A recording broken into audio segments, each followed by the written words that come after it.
Fala pessoal, bom dia, boa tarde, boa noite, dependendo da hora que você vai assistir essa videoaula aí. E hoje o nosso assunto é a respeito da implantação do sistema colonial no Brasil, né? Conteúdo de história da frente B da apostila de vocês, tá? Olha só pessoal, então nessa aula nós vamos comentar a respeito do primeiro contato, dos primeiros contatos dos portugueses com as nossas terras, né, de Pindorama, com as terras que posteriormente nós vamos chamar de Brasil. Não é?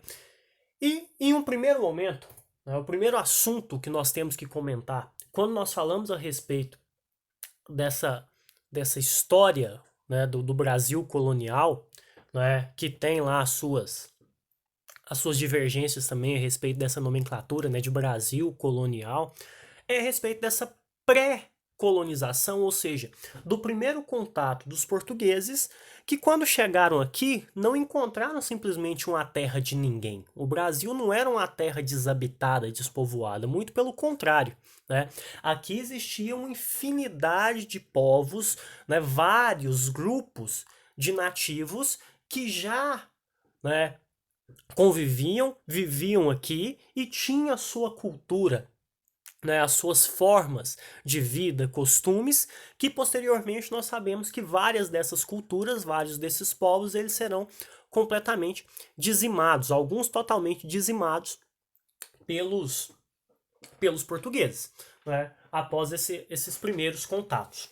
Então veja bem, quando nós falamos a respeito dessas primeiras comunidades, desses povos nativos ou as comunidades indígenas que os portugueses vão encontrar aqui, né, em 1500, quando Pedro Álvares Cabral, né, em 22 de abril, chega aqui, nós vamos destacar dois grupos importantes dessas comunidades indígenas: os tupis-guaranis e os tapuias.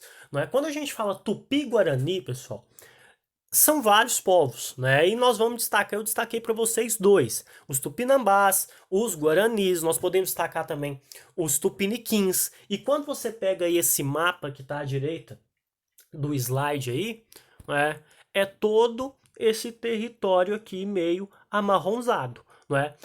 É lógico que em um primeiro momento os portugueses eles vão chegar e vão ficar aqui por um longo período aí, por mais de 50 anos, apenas nesse litoral brasileiro. Então, todos esses povos no interior do Brasil, eles serão basicamente desconhecidos pelos portugueses. Os primeiros contatos que os portugueses têm é com a região costeira do Brasil, não é? É com essa região litorânea, tá? Então, um desses primeiros povos são esses tupis-guaranis, que a gente divide aí em algumas comunidades, como os tupinambás, guaranis, tupiniquins, dentre outros, não é? Esses tupis-guaranis, eles falavam uma língua única, que é o tupi, que inclusive, posteriormente, não é, através de um processo de miscigenação, que nós sabemos que a nossa cultura vai passar, não é? Nós somos, a nossa cultura brasileira, ela é formada a partir de várias matrizes, a partir dessa mistura, ou seja, dessa miscigenação. Os portugueses vão incorporar na sua língua, né, uma série aí de palavras do dialeto tupi. Né? Calcula-se, pessoal, que cerca de 3 milhões, né, de índios viviam já nessas terras que posteriormente nós vamos chamar de Brasil, antes da chegada dos portugueses. Né? E mais aí de 170 dialetos falados. Um deles, o tupi, que nós sabemos que depois vai ser incorporado pelos portugueses. Né? Algumas expressões serão incorporadas pelos portugueses. Outro grupo importante, além do tupi-guarani, são os chamados tapuias. Né? Os tapuias, a palavra tapuia, pessoal, isso é importante a gente compreender. Né? A palavra tapuia, ela deriva da língua tupi, né? Dos tupi-guaranis. Né? A palavra tapuia, ela é uma expressão que seria muito parecido com a figura do bárbaro, se a gente for comparar, guardadas as proporções, do grego, né? Ou seja, do diferente. Ou seja, o tapuia é aquele que não fala o tupi, né? Aquele que não falava o tupi. Portanto, todas as outras comunidades, todos os outros povos não tupis guaranis, que não falavam tupi, eram reconhecidos como tapuias. Então os portugueses eles vão incorporar, né, essa expressão já tupi-guarani, né, e vão delimitar como tapuias todos os outros povos que não falavam o tupi. Esses tapuias aí você está vendo, né, são aimorés, goitacás, extremembés, né, uma infinidade aí de outros povos que são conhecidos como tapuias. Esses são os dois principais grupos indígenas, vamos dizer assim, que os portugueses vão encontrar aqui em 1500. Eu destaquei para vocês essa expressão macro-G. Como eu acabei de explicar para vocês, que os portugueses eles incorporaram na linguagem, como aquele que não fala o tupi é o tapuia, ou seja, seria o bárbaro, o estrangeiro, é comum os historiadores utilizarem essa expressão macro-G para os povos, tapuias. Tá? Para os povos, para as comunidades tapuias. Então, se você encontrar essa expressão macro-G na sua prova, não se assuste, não é? É o tapuia.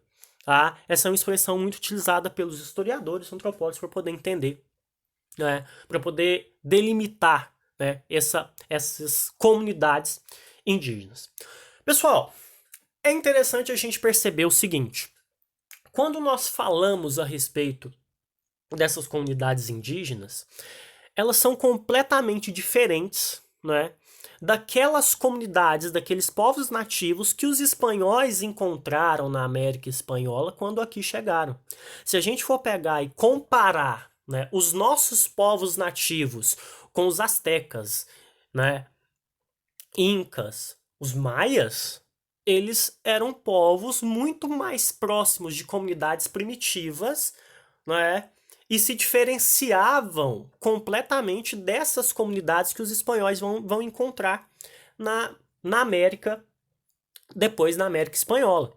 Lá já existiam comunidades, né, e culturas muito bem desenvolvidas, diferente das nossas culturas. Né? Basicamente o que nós tínhamos aqui eram comunidades primitivas, cujos a sua forma de sobrevivência basicamente era através da caça e da coleta.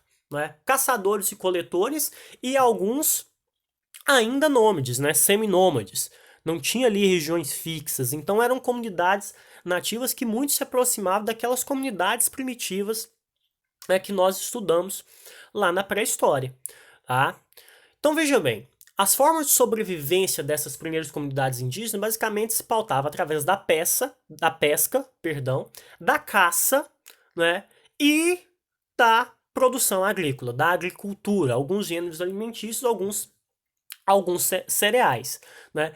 Essa agricultura, pessoal, era basicamente pautada para a subsistência.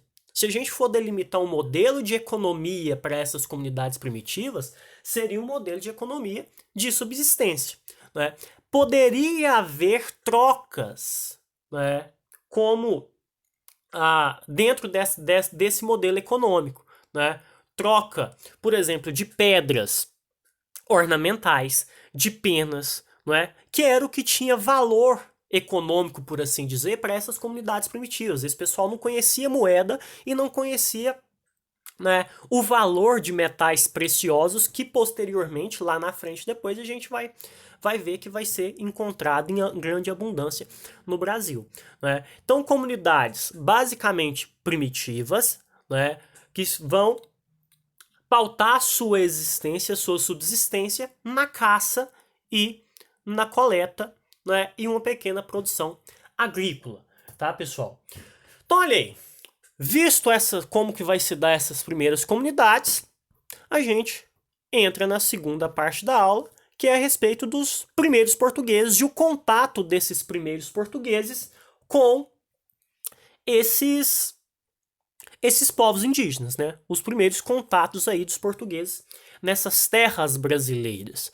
Olha só, pessoal, a gente sabe que o primeiro contato entre portugueses e povos nativos litorâneos, entre os índios, foi um contato um tanto quanto amistoso inicialmente, e que deixou um sentimento de surpresa muito grande nos portugueses, não é? Quando a gente lê lá a carta de Pero Vaz de Caminha, né, a todo momento ele ele expressa a surpresa, não é, com o diferente, com o homem diferente que ele vai encontrar. A todo momento ele expressa, né, ele traz a expressão, eles estavam nus, né, porque os índios, inicialmente, eles foram vistos como seres completamente dotados de ingenuidade, de pureza, não é? Posteriormente, a gente sabe que a gente vai ver posteriormente que depois os portugueses eles vão acabar tratando os indígenas com uma indiferença enorme, mas o primeiro contato ele é de surpresa, não é? Ele é de uma tensão muito grande com esses indígenas, tá? Agora, uma discussão importante que pode aparecer na sua prova, né, é a respeito da nomenclatura. O termo Brasil. Nesse momento desse primeiro contato português com esses povos, nesse primeiro momento de implantação de sistema colonial, e vou mais, da implantação do sistema colonial, do processo de colonização até a independência do século XIX, seria correto nós utilizarmos o termo Brasil? Né? Isso é uma discussão que existe dentro da historiografia no Brasil. Né? A terra que nós vamos chamar de Brasil, inicialmente ela vai ser reconhecida pelos indígenas e inicialmente também dentro desse primeiro contato com os portugueses como Pindorama, né? E depois vem outras nomenclaturas. O termo Brasil, né? Ele só vai ser utilizado aí, a ideia de terra de Brasil, terra do Brasil, só vai ser utilizado pelos portugueses mesmo a partir de 1516, não é? E a gente não pode entender isso como ideia de um local com um poder organizacional, né, certo, centralizado. Não é? Terra de Brasil, porque a gente sabe que aqui eles encontraram um pau chamado pau-brasil. Né? O termo Brasil vem em função da nomenclatura dessa árvore que existia em abundância aqui dos nossos territórios. Várias são as nomenclaturas que essas novas terras vão ter pelos portugueses. Né? O termo Pindorama, vindo dos nativos, Terra das Palmeiras, Ilha de Vera Cruz, Terra de Santa Cruz, Terra do Brasil, né? Vários serão as nomenclaturas. Né? Então a historiografia brasileira ela nos questiona se é correto usar o termo Brasil neste momento. Não é? E alguns historiadores vão dizer simplesmente que não, não é. Não é? O termo Brasil ele apenas poderia ser usado, né, porque a ideia de Brasil ela nos leva a pensar, ela nos traz a ideia, né, de uma organização centralizada, política e a figura da existência de um Estado, de uma ideia de nação, o que não existe nesse momento. Não é? O que nós temos, nós não temos uma história do Brasil nesse momento, vai dizer alguns historiadores, como por exemplo, um dos principais pesquisadores da história do Brasil é Fernando Novaes. E Fernando Novaes ele vai dizer, olha, a gente não tem uma história do Brasil nesse momento. O que nós temos nesse momento é uma parte da história portuguesa, né, da colônia portuguesa. Aqui nós temos uma América portuguesa que faz parte dessa história. Né? Fernando Novaes chega a citar que nós estudaremos a história do pré-Brasil, né? Ou seja, esse período que antecede a independência no século XIX. Né? Então não seria correto a gente utilizar o termo Brasil para este período de colonização, porque nós não temos uma nação, nós não temos um poder centralizado, nós não temos um Estado. O que vai existir, né, a partir desse momento é uma colônia portuguesa. Né? É uma colônia portuguesa. É muito comum a gente ouvir falar, né, a expressão a carta de Pero Vaz de Caminha, né, é a certidão de nascimento do Brasil. Esses historiadores eles vão tratar isso como uma completa besteira. Né? Para eles, o Brasil, ele só vai existir de fato, e aí pensando em uma nação, em um estado, após a independência, no século XIX, né? No século XIX. Outro termo interessante que vem como discussão, né, é a respeito, é descoberta, é achamento, né? O que é, né?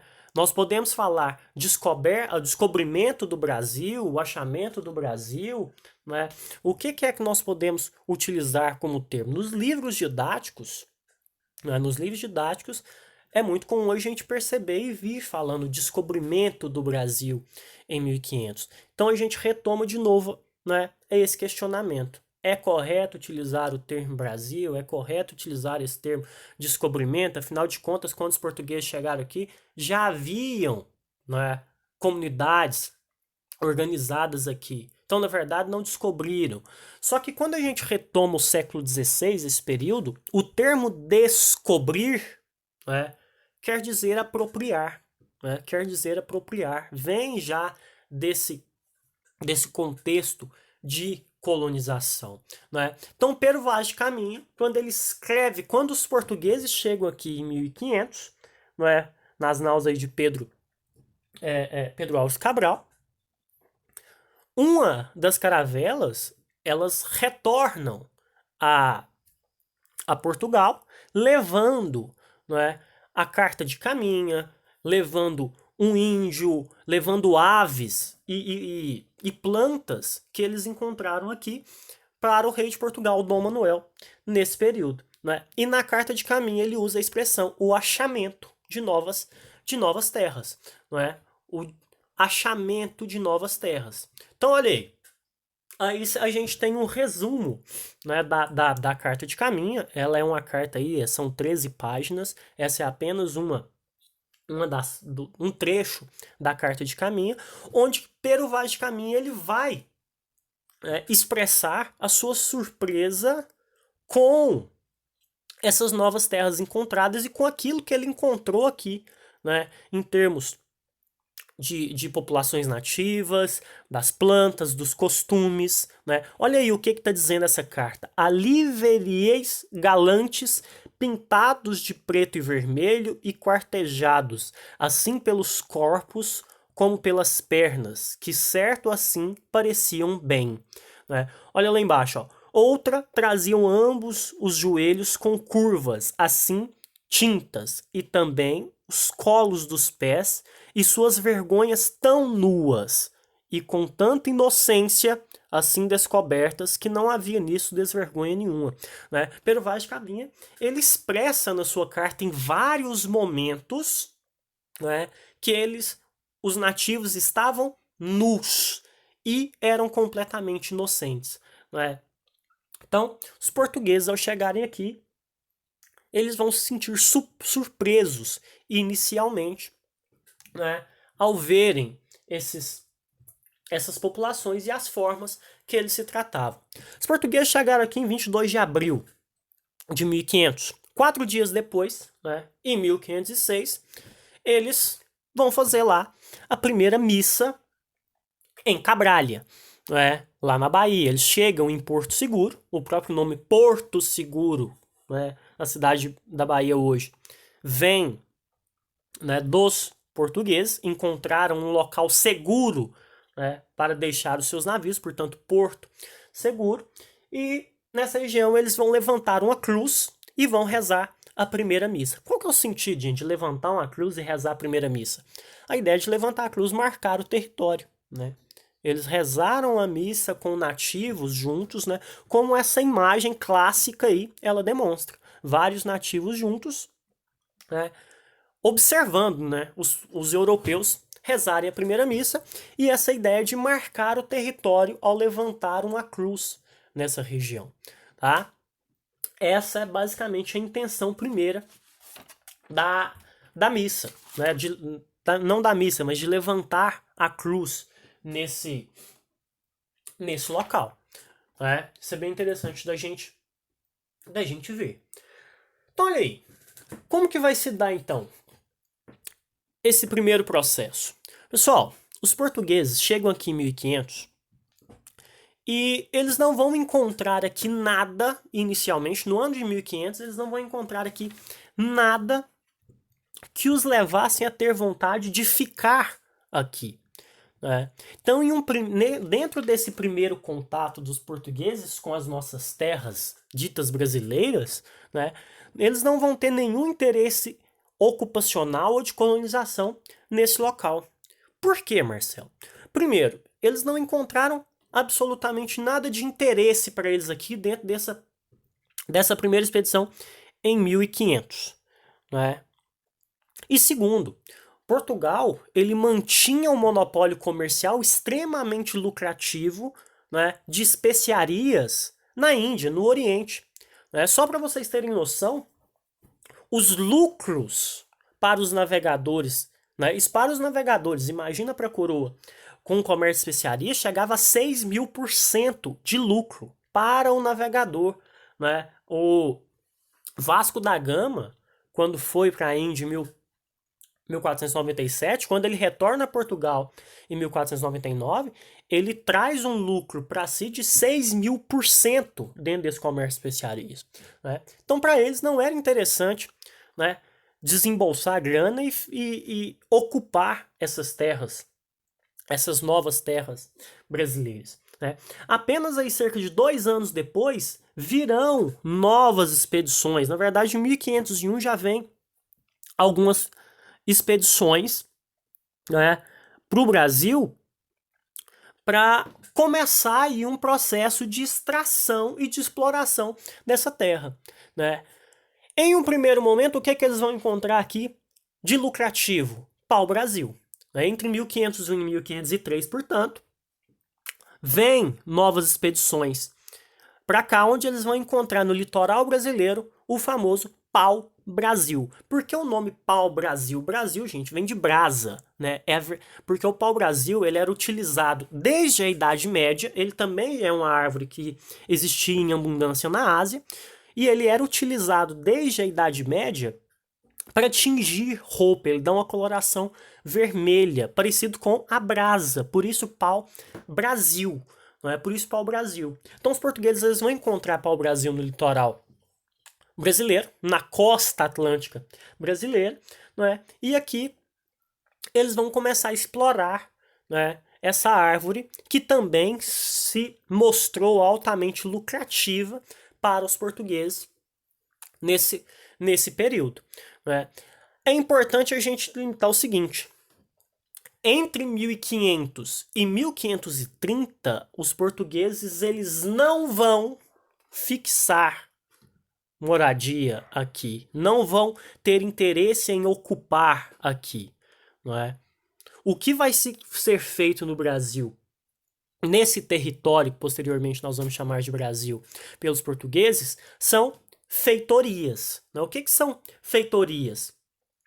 São como fortes, não é? Construídos de uma forma bem primitiva, né? Diga-se de passagem, em algumas regiões litorâneas, né, das novas terras encontradas, com a intenção de proteger essa nova terra, né, e também guardar, juntar toda a madeira extraída para que os navios chegassem e posteriormente pudessem levar essa madeira para a Europa. Não é? Isso são as feitorias que serão construídas aí pelos portugueses nesse primeiro momento. Né? Agora, pessoal, como a gente já comentou, o pau-brasil ele vai ser altamente lucrativo, né, para os portugueses. Então, logo, a coroa portuguesa ela vai estabelecer, né, um monopólio sobre a exploração e o comércio de pau-brasil aqui. Né? A esse direito, né, de exploração e monopólio do comércio, que nós vamos chamar de monopólio real, nós damos o nome de estanco. Né? Nós damos o nome aqui de estanco, que nada mais é que o monopólio real à coroa portuguesa, né, delimitado pela coroa portuguesa, de extrair, explorar, né, e comercializar o pau-brasil na Europa. Tá? Então a exploração do pau-brasil ele vai se dar a partir, né, desses dois conceitos. A criação das feitorias, né, e o estanco, né, que é a delimitação do monopólio real para Portugal explorar o pau-brasil aqui. Né? Pessoal,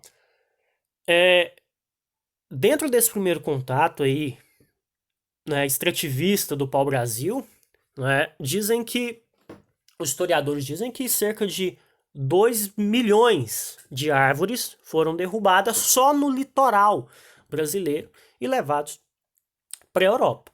Né, Depois, né, depois que essas árvores elas vão minguar no litoral, eles vão encontrar no interior do Brasil, mas tinham que andar aí cerca de 20 quilômetros mata adentro para poder conseguir encontrar pau-brasil. Né? Isso já a partir da segunda metade do século XVI, já depois do processo de colonização em andamento.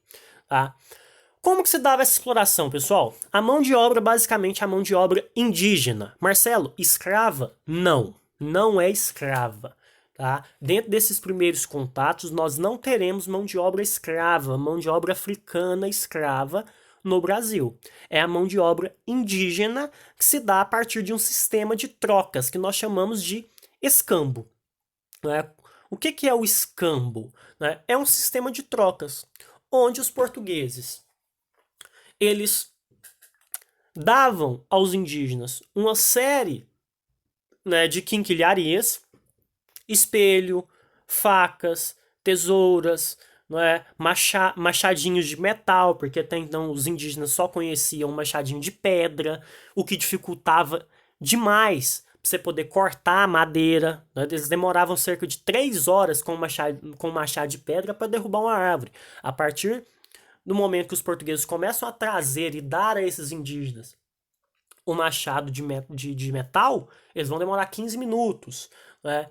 Então eles trocavam essas quinquilharias, né, pelo trabalho dos indígenas. Então os indígenas cortavam as árvores e levavam até esses depósitos que nós chamamos aí de feitorias, e em troca eles recebiam esses objetos aí que para os portugueses não tinham serventia e valor algum, mas para os indígenas, né, era algo novo. Pensa bem, um espelho, né, isso era uma surpresa enorme para os indígenas. Né.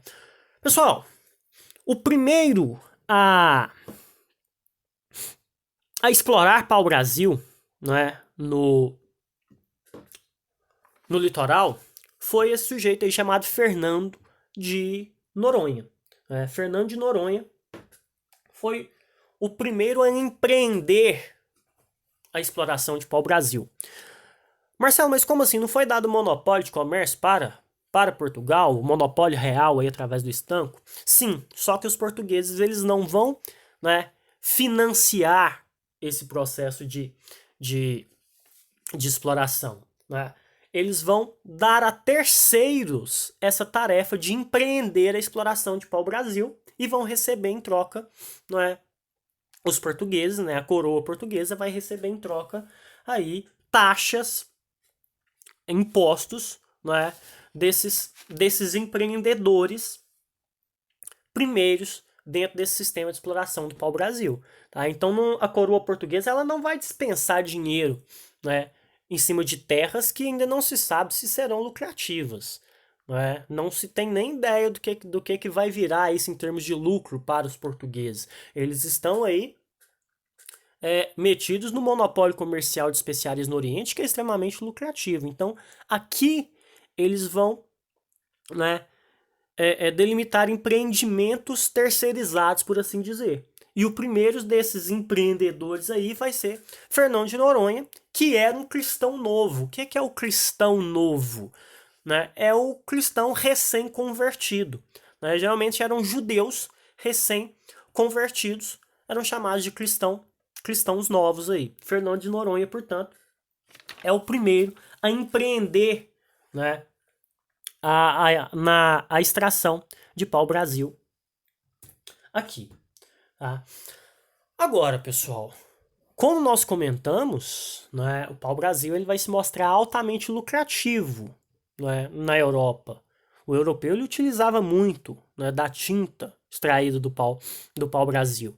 Então isso vai despertar interesses estrangeiros no comércio de pau-brasil aqui, né? E um desses estrangeiros serão os franceses, né? Os franceses eles vão tentar, né, também extrair e por algum momento vão conseguir extrair pau-brasil daqui, né? A gente vai perceber aí dos franceses que eles vão ignorar completamente o que foi estabelecido pelo Tratado de Tordesilhas lá atrás, né? Lembra vocês que os franceses, quando em 1492 foi estabelecido o Tratado de Tordesilhas, né, o rei da França, ele inclusive escreveu uma carta com toda ironia, né, perguntando onde que estava o testamento de Adão e Eva, né, que dividia o mundo entre espanhóis e portugueses. Então os franceses, durante esse período aí, eles vão ignorar completamente, vão resistir ao Tratado de Tordesilhas, né, chegando aqui no nosso litoral brasileiro e também extraindo o pau-brasil daqui, né? Inclusive aí conta-se que houve algumas expedições no sentido de proteger o litoral brasileiro, né? E que numa dessas houve uma apreensão de uma nau francesa, de um navio francês, com mais de 300 toneladas, né, de pau-brasil. Isso lá no ano de 1532. Né? Então, os franceses eles também vão se interessar nesse comércio que vai se mostrar um tanto quanto lucrativo nesse momento. Né? Os portugueses farão o quê a partir disso? Né? Eles vão montar aí expedições para guardar as costas do litoral brasileiro. Né? Eles vão enviar aí algumas expedições para poder proteger o litoral brasileiro. Né? Algumas dessas expedições aí lideradas por um sujeito chamado Cristóvão Jacques, né? Que vai ter aí a missão de reprimir esses invasores franceses. É bem verdade que essas expedições elas não vão se mostrar tão efetivas assim, né? Até porque o litoral brasileiro, a gente sabe, ele é enorme, né? Então, essas expedições guarda-costas aí, elas não vão se mostrar tão efetivas. E, por isso, né, por esse interesse estrangeiro, por esses olhos estrangeiros que se abrem sobre as novas terras, podemos dizer, portuguesas, né? O achamento português aqui no Brasil. Em 1530, nós teremos os primeiros empreendimentos de colonização do Brasil. Veja bem, de 1500 a 1530, nós não temos nenhum interesse de povoamento, de colonização. Existe um interesse extrativista. Existe um interesse de explorar, né, o pau-brasil, que é a única matéria-prima que vai se encontrar aqui nesse primeiro momento. A partir de 1530, tendo como um dos motivos, né, essa chegada dos franceses aqui, nós começaremos a ver, né, o início de empreendimentos de colonização por parte da coroa portuguesa. Né? Então, olha aí, ó, as primeiras expedições colonizadoras. Colonizar é preciso. A coroa portuguesa ela sente a partir de 1530 que é necessário, começar um processo de colonização antes que eles percam essas terras. Né? Então, no ano de 1530, né, 5 embarcações, né, são enviadas no Brasil com cerca de 400 homens para iniciar um processo de colonização, né, daquilo que a gente irá chamar de América Portuguesa. Né? Quais os motivos, pessoal, dessas expedições colonizadoras? Né? Os portugueses passam aí 30 anos sem se interessar por isso aqui. E já em 1530 eles mudam assim do nada o seu sentimento. Não, agora a gente quer essas terras para nós, a gente vai povoar e vai colonizar. Quais os motivos que levaram a isso? Primeiro, aquilo que a gente falou no slide passado, evitar a colonização de outras nações nessas terras, né? A presença francesa aqui, ela faz com que a coroa portuguesa abra os olhos. Opa, pera aí, a gente tem que tomar cuidado, senão a gente vai perder essas novas terras para outras nações, para outras metrópoles, né?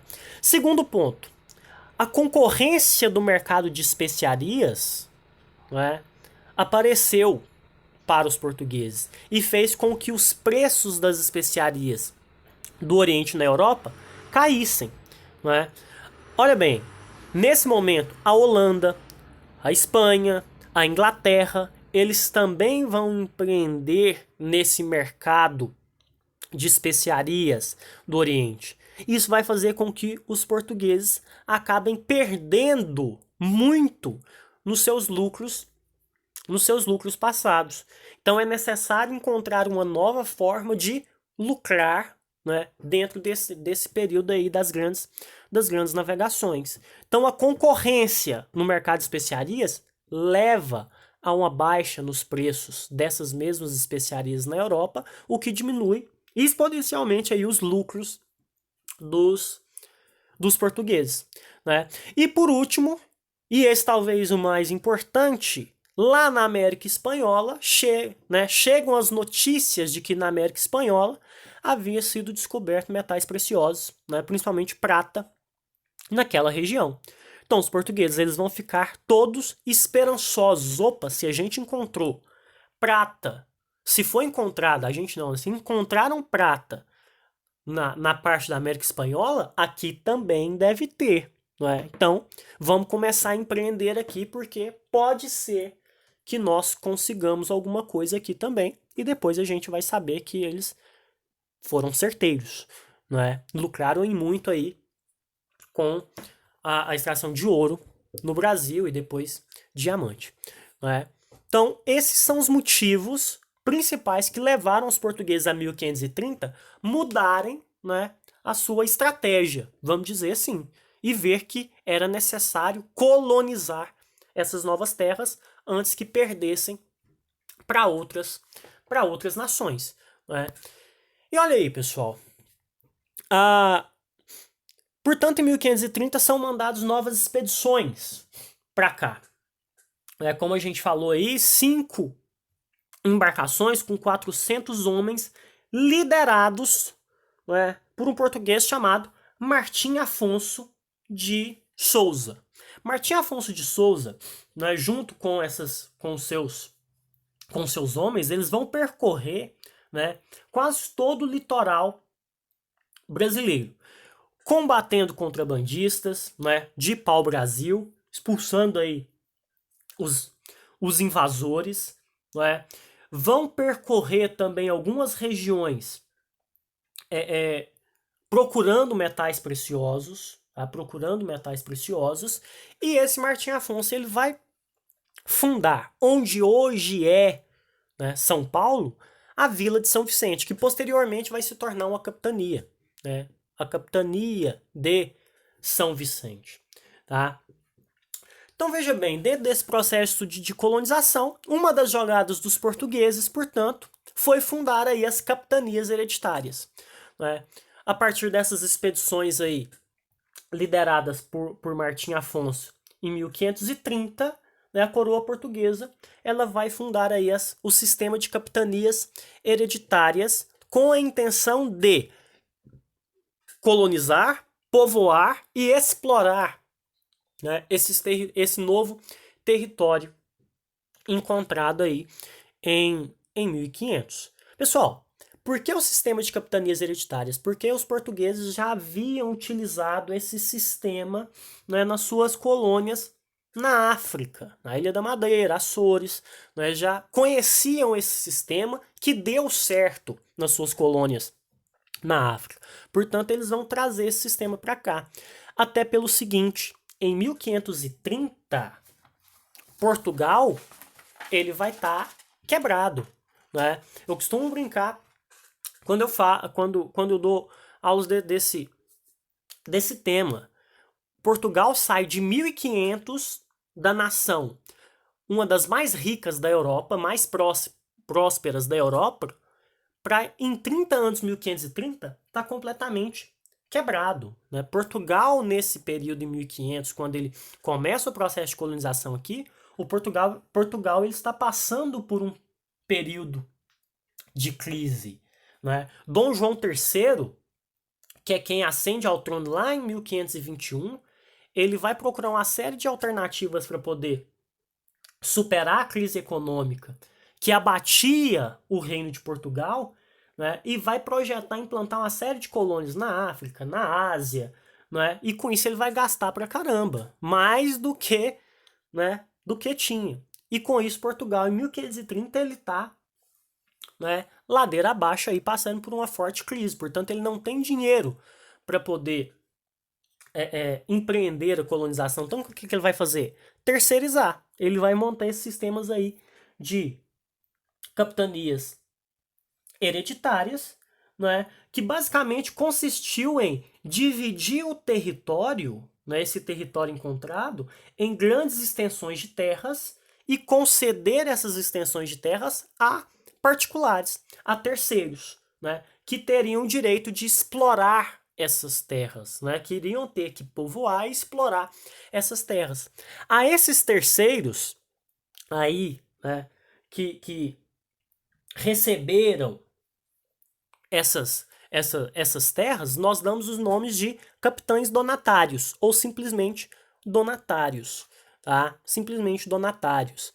Os donatários são aqueles que recebem essas faixas de terras no litoral, né? Na verdade, essas faixas de terras, elas iriam aí, como a gente pode ver aqui, ó, do litoral, né, até onde estava demarcado aqui o Tratado de Tordesilhas.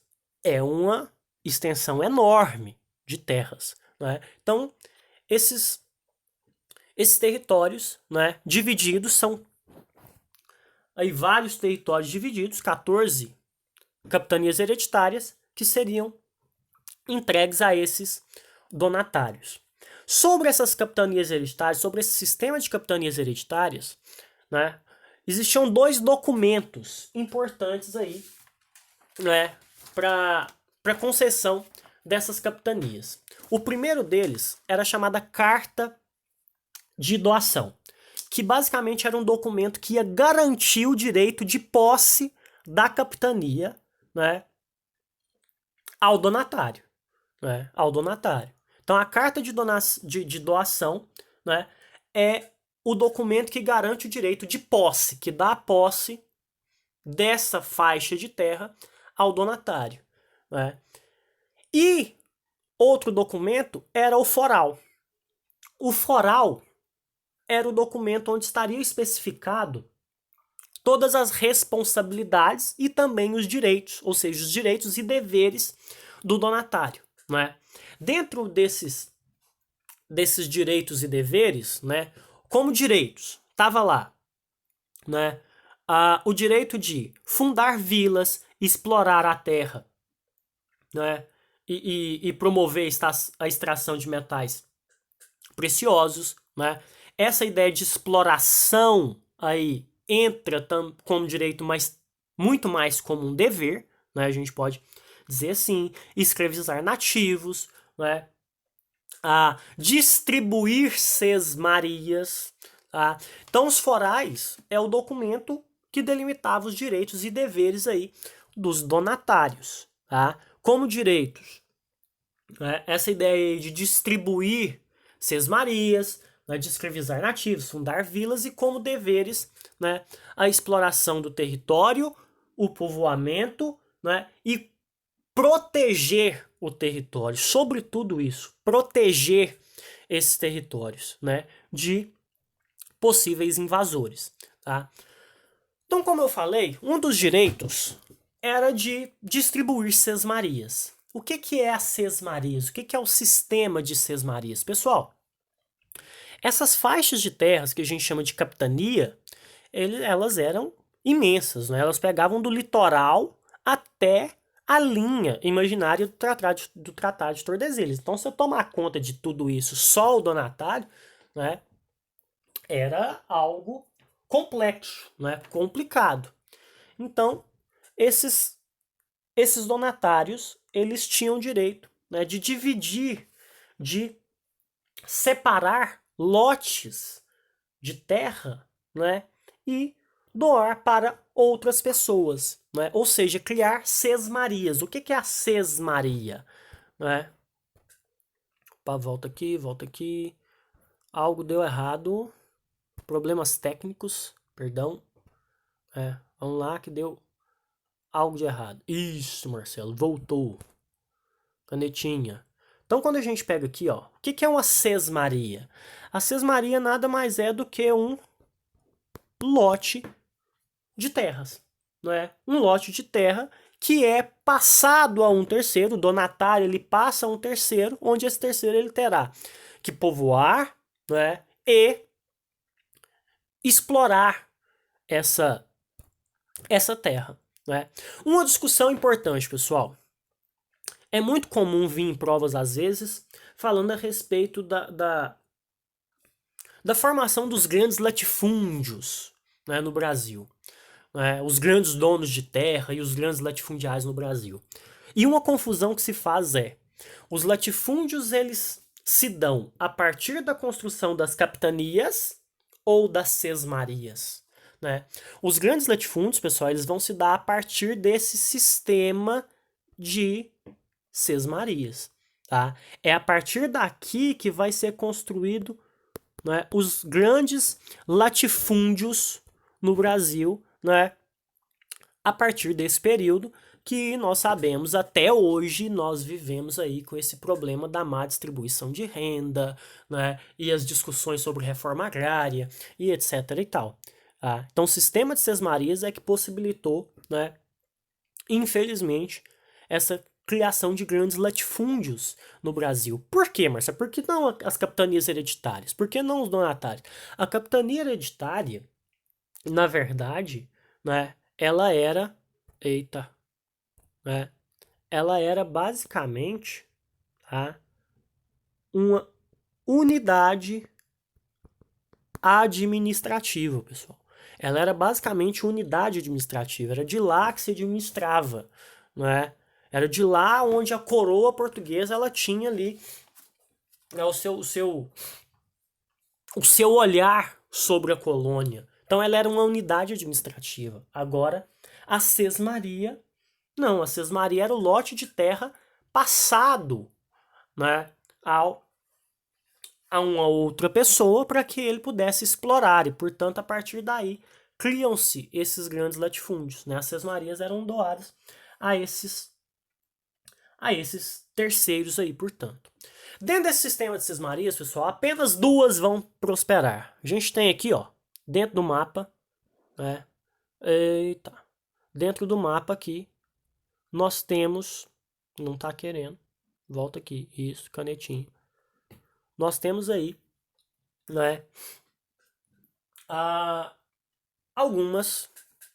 várias, né, capitanias. Apenas duas vão prosperar. A capitania de São Vicente, no segundo lote, e a capitania de Pernambuco.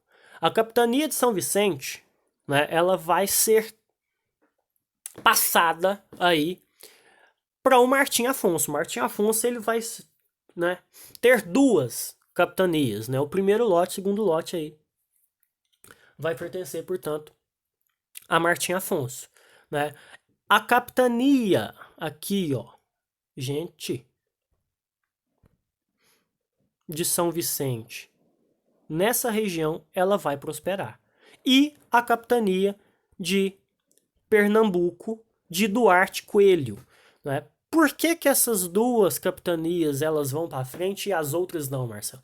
Primeiro, pessoal, quem é que ia querer vir para cá? Quem é que vai vir para cá receber essas terras, seja no sistema de sesmaria, seja como donatário?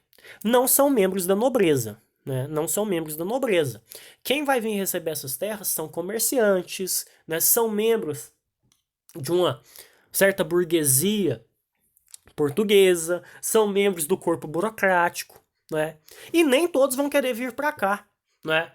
Tem uma expressão que vai utilizar o termo os degregados. Né? Quem vem para o Brasil são os degregados. Muitos, inclusive, posteriormente, que vão aparecer aqui, vêm para cá como uma forma de castigo. Né? Vem para cá como uma forma de castigo. Nem todo mundo queria vir para cá, mesmo recebendo essas terras assim de graça, por assim dizer, muitos não queriam vir para cá e habitar esses territórios porque tinha que gastar dinheiro e não tinha certeza de lucrar. Né?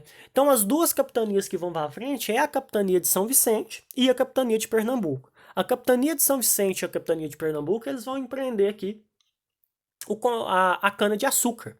Né? Sobretudo aqui, ó.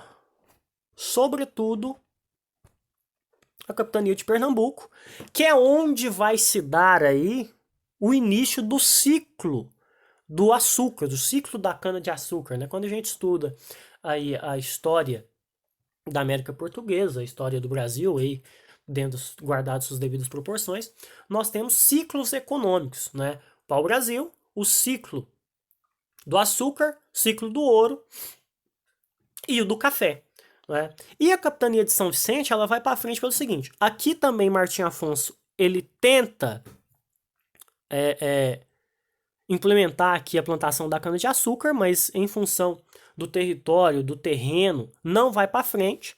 Mas essa capitania de São Vicente é de onde vão partir várias expedições para o interior brasileiro. Né? Os bandeirantes aí que posteriormente nós estudaremos. Várias dessas expedições partem desse território aqui. Tá? Então, a capitania de Pernambuco, ela se destaca em função da cana-de-açúcar, onde começa o ciclo do açúcar, e a capitania de São Vicente, né, onde hoje São Paulo, ela vai se destacar porque de lá partirão algumas expedições aí de bandeirantes para o interior, povoamento, colonização do interior brasileiro, mas esses dois assuntos aí, que é a economia açucareira, né? E depois o povoamento do interior brasileiro fica para as próximas aulas. Pessoal, muito obrigado pela atenção de vocês. O vídeo ficou assim um pouquinho compridinho, tá? Mas deu pra gente ver bastantes coisas. E na próxima aula aí a gente entra com o ciclo do açúcar, né, o início do governo geral, a centralização administrativa e o ciclo do açúcar, tá? Então, obrigado, até mais, tchau.